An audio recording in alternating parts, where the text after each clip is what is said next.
Bem-vindo ao Entre Nós. A música vai ser a convidada deste programa. Connosco Miguel Borges Coelho, um dos valores mais sólidos dos jovens pianistas portugueses. Muito obrigada, Miguel Borges Coelho, por ter aceito o convite.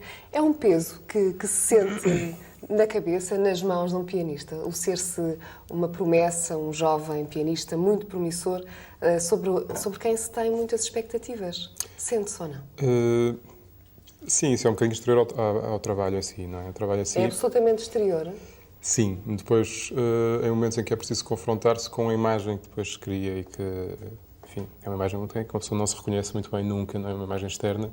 Às vezes pode funcionar como um peso, sim. E tem uma imagem daquilo que quer ser, ou não? Não. Ou nunca parou de tocar, eventualmente, para pensar nisso? Aqui nos objetivos... Os objetivos, a imagem mais de percurso. Os seus projetos. Tem um projeto profissional? Não, procuro mais um percurso, um caminho que vai no sentido de tentar progredir, basicamente, mas não tenho objetivos, metas finais, não. Mas decidiu um dia ser pianista? Sim. Houve essa decisão, esse momento? Sim. Quando é que foi? Terá sido para a adolescência, imagina, eu comecei a estudar piano com 6 anos. No Porto? Sim. Enfim, sempre foi importante para mim, não foi desde logo claro que eu queria fazer profissionalmente aquilo. Terá sido por volta dos 14, 15 anos, provavelmente. E o que é que o levou a estudar piano? Primeiro com uma professora, Amélia Vilar, também ela do Porto? Sim. O meu pai é músico, não é pianista, mas é músico, e em minha casa havia um piano, portanto aquilo exercia um apelo no instrumento, claro, não é? Eu brincava com o piano antes de começar a estudar.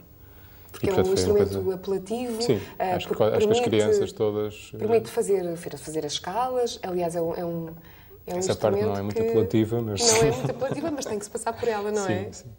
Mas é um instrumento que também serve a muitos outros instrumentos. Há pelo menos essa ideia, que eu não sei se corresponde inteiramente à verdade ou não, de que o piano é um instrumento muito completo.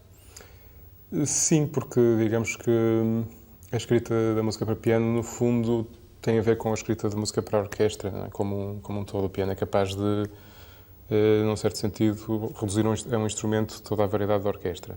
Por um lado, claro que sem a variedade tímbrica que a orquestra tem, de um ponto de vista concreto, a orquestra tem muitos instrumentos diferentes, mas, por outro lado, também com uma abstração que potencia a imaginação, creio eu. Portanto, também tem essa vantagem.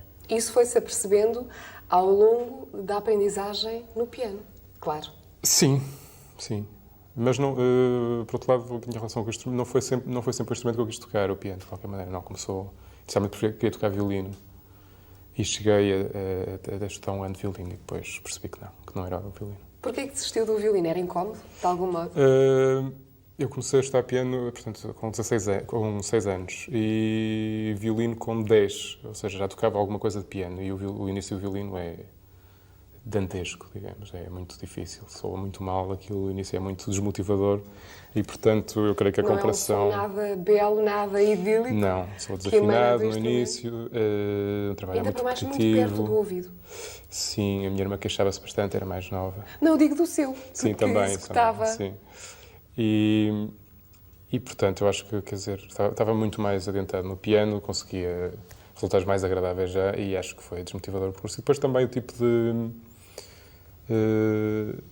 abordagem mais completa, num certo sentido, do piano. Acho que depois de ter experimentado outra alternativa passou. O apelo pela guitarra na adolescência nunca aconteceu? Não. Mas a música clássica tinha um peso diferente?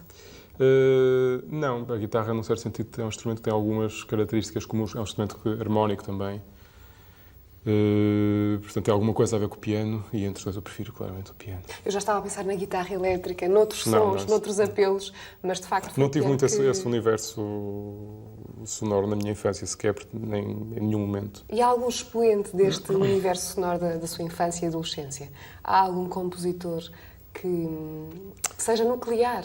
Isso acho que vai mudando, não é? Tem a ver com momentos. Sim, mas há uns que permanecem. Bach, acho que para qualquer músico é muito consensual, Bach, não é? Sim. Eu acho que é um dos casos de genialidade mais evidentes da história da humanidade, creio eu.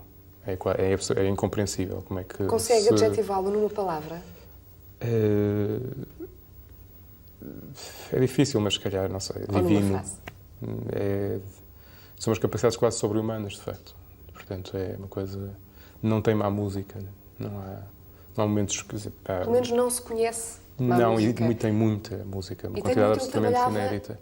intensamente. Era um compositor quase que um operário. Não é? Sim, aliás, mas na altura isso era, digamos que era o padrão, era comum. Nós, os compositores eram de alguma forma, tinham uma função social, tinham uma tarefa, tinham que cumprir com determinadas obrigações quantitativas mesmo. O que faz cair por terra a ideia da inspiração para trabalhar, não é? As duas coisas são importantes, mas digamos que a inspiração nasce sempre do trabalho. Nasce eventualmente do trabalho. Houve uma altura no seu percurso, nos estudos de piano, já no conservatório, que decidiu então ser pianista profissional ou ser professor de música. Isso também lhe cruzou o espírito, ensinar música e piano?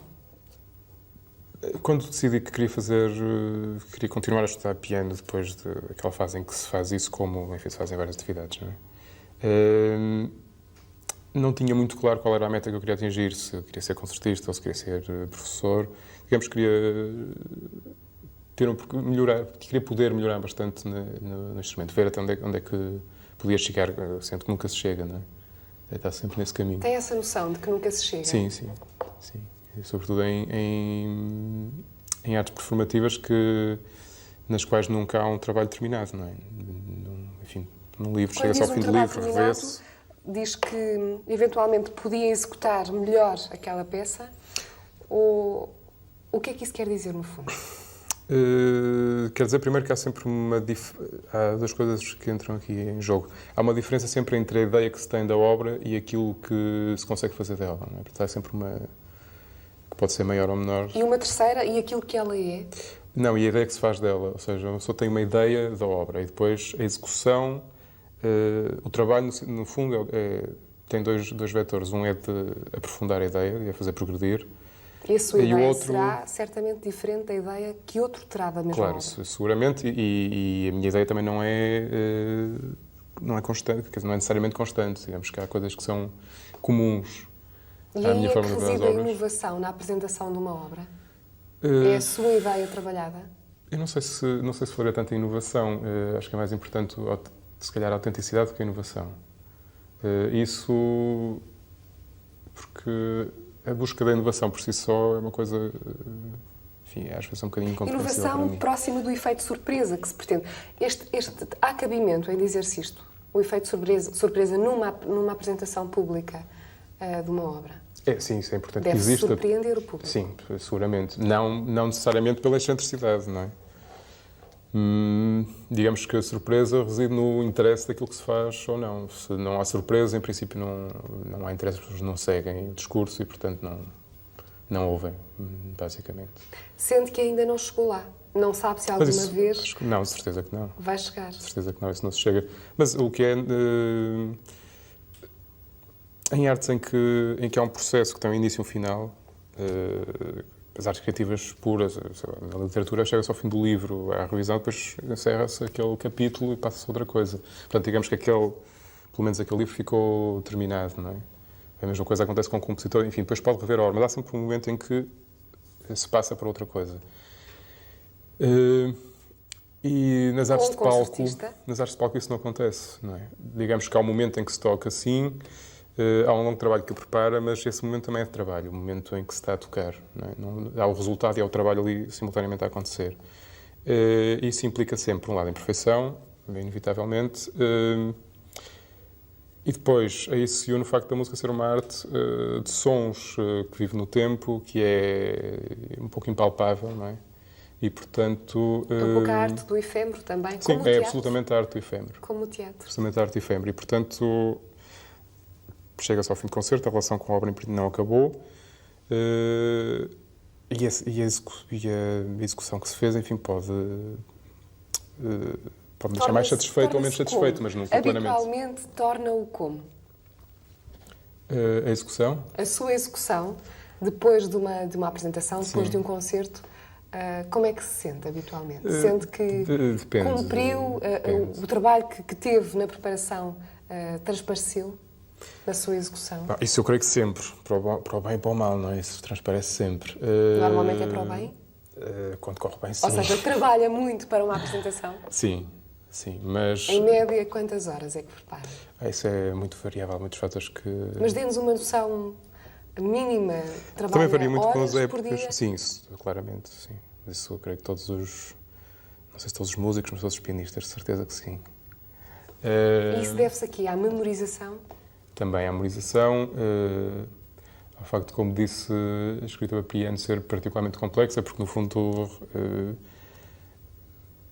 tem em si todos os elementos que tem a escrita de orquestra, toda aquela grande complexidade, digamos que é uma escrita total, a escrita de piano, é uma escrita totalizante quase. Portanto, tem que praticar, tem que executar ao ponto de não ter que olhar para as pautas, é isso? Não, isso não é uma questão obrigatória, mas ainda que exista a partitura à frente, eu quando toco sozinho toco sempre sem partitura, mas ainda que ela esteja à frente, o trabalho tem que ser feito na mesma, porque é necessário ter uma visão de conjunto, uma visão panorâmica da obra, não se pode ir atrás dos acontecimentos, não é? Tem que se saber exatamente os pontos a que se quer chegar para se conseguir elaborar o discurso, porque se for ponto a ponto, vai ficando uma coisa desconexa, não é? E tem que se chegar ao ponto, no dia do concerto, de aproveitar aquilo que se está a fazer? Ou não tem De aproveitar em que sentido? De ter algum gozo com o seu trabalho?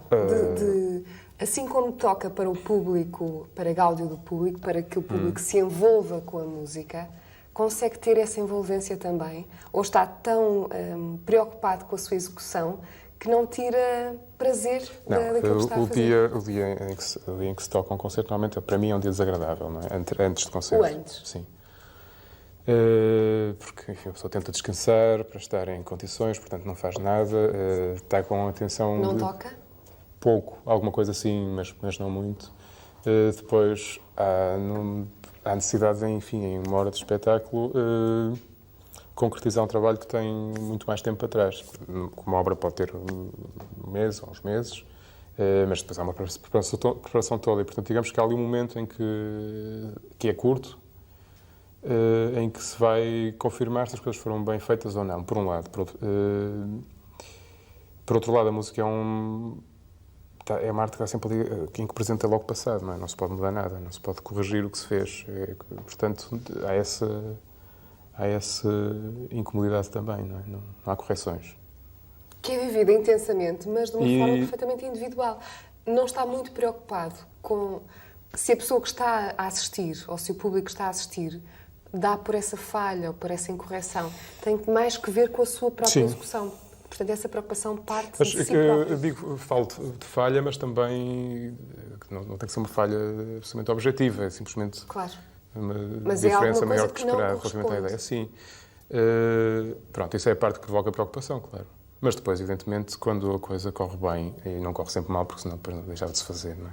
Mas quando corre bem, há gozo naquilo que se faz, é muito agradável, é muito recompensador. Não sucede sempre. E guarda Aliás, não sucede muitas vezes, mas às vezes acontece. Em que tenha, enquanto solista, com orquestra ou em recitais vários de música de câmara, guarda algum concerto que tenha corrido excepcionalmente bem? Ainda que de uma forma perfeitamente meritória. Alguns em que... Mas não com muita frequência, para ser muito franco, assim, que fico mesmo muito satisfeito depois de acabar. Não acontece muitas vezes, algumas vezes sim. E, por outro lado, também... Quando fica assim muito, muito satisfeito, o que é que faz? Há sempre, depois de tocar, de qualquer maneira, há sempre um anticlímax, não é? Porque há aquela grande expectativa, depois há um momento e depois acabou. Portanto, a seguir a acabar é sempre um pouco estranho. A atitude para com o piano também é, não sei, de certa maneira, de agradecimento, porque acaba por ser um trabalho também de equipa. O esforço é seu, mas parte de uma base, parte do piano, não é? Qual é a relação que estabelece com o instrumento? A relação do pianista com o seu instrumento, eu acho que é, de todas as maneiras, um bocadinho diferente da relação dos outros instrumentistas, porque os outros instrumentistas, de uma forma geral, têm o seu próprio instrumento, tocam sempre nele, portanto, têm uma relação mais... mais íntima? Sim, mais individual com o instrumento. Nós estamos sempre a mudar de instrumento, não é? Portanto, e o nosso trabalho passa também por sermos capazes de nos adaptar com rapidez a instrumentos novos, enfim, a acústicas novas toda a gente tem que se adaptar, mas a instrumentos novos também, que podem ser bons, maus, já boas e mais surpresas, não é? Tem, contudo, o seu piano. Sim, evidentemente que sim. E quando toca no seu piano, é diferente? Não, porque não é o melhor piano em que toco, felizmente. E ainda bem. Sim, se fosse o melhor piano em casa, as despesas eram sempre mais, não é? Passou por Friburgo, onde estudou como bolseiro da Fundação Carlos Gulbenkian. Depois, posteriormente, na Escola Superior de Música Rainha Sofia, em Madrid. Foram importantes estes passos? Muito importantes, sim. Porque Portugal é um país pequeno e o meio musical também é pequeno. Isso significa que não há muita gente, basicamente. A questão é esta: há gente boa e má como em todo lado. Mas quando há muito pouca gente a fazer uma coisa, em princípio o nível médio não é fantástico. Depois, para além de mais, quando saí, que foi em 90, neste momento há muito mais circulação de pessoas ligadas à música em Portugal. Houve uma abertura, houve muitos estrangeiros que vieram para cá viver, particularmente do leste, e isso, apesar de tudo, ajudou um bocadinho mais o ambiente, na minha opinião, porque Portugal não é um país de passagem nunca, não é? Também se espera a Casa da Música, no Porto. Também se espera, tem expectativas relativamente a ela, aquilo que se poderá vir a fazer. Atualmente leciona na Escola Superior de Música e Artes do Espetáculo do Porto. Como é que é ser-se professor de jovens alunos que pretendem ser pianistas também, ou não? Depende. Alguns, se calhar, pretendem ser professores à partida. Depende, sim, mas sim, tem a relação com o instrumento e com o piano, particularmente, tem sempre alguma coisa de obsessivo. Portanto, digamos que há uma grande responsabilidade nisso. Porque eu sei que, se forem pessoas normais, aquilo é uma coisa muito importante na vida deles, é uma coisa muito central. Daí depende, para eles, muita coisa. Já percebemos que é central na sua vida, que lhe dedica muito tempo. E quando não dedico também é central, porque penso que devia estar a dedicar. Portanto... Até quando? Peço imensa desculpa pelo tempo que estamos a roubar neste momento. Até onde é que quer ir? O que é que quer fazer com o seu piano? Os objetivos são mesmo de percurso, não tenho nenhuma meta a queira chegar. Enfim, espero poder tocar concertos. Desagradaria-me não ter concertos, não ter a oportunidade de tocar concertos, seria muito desagradável. Já tocou com inúmeras orquestras? Sim. Há alguma orquestra com a qual gostasse de tocar? Alguma grande orquestra? Francamente, não tenho essas metas. As coisas vão surgindo, não planeio nada a longo prazo. Depois, a relação com a orquestra, de qualquer maneira, é muito agradável tocar com a orquestra, sobretudo no momento de concerto. Tem uma coisa que a mim me desagrada, mas que é necessariamente assim, que se ensaia sempre muito, muito, muito pouco com a orquestra. Não é? Basicamente faz um ensaio, 2 no máximo. E para um pianista que se diz obsessivo com o seu trabalho, isso eu torna-se um bocadinho não quero dizer que seja eu especialmente obsessivo. Acho que a relação com o instrumento para qualquer pianista tem alguma coisa de obsessivo. Acho que é necessariamente assim. E de encantatório também? Também, claro. Miguel Borges Coelho, muito obrigada por ter aceito o convite. Felicidades para a Obrigado. música. Assim termina mais o Entre Nós, hoje com a presença do pianista Miguel Borges Coelho. Se nos quiser enviar mensagens, pode fazê-lo através do nosso e-mail entrenos@univ-ab.pt. A equipa do Entre Nós despede-se uma vez mais e conta consigo no próximo programa. Obrigada.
Obrigada.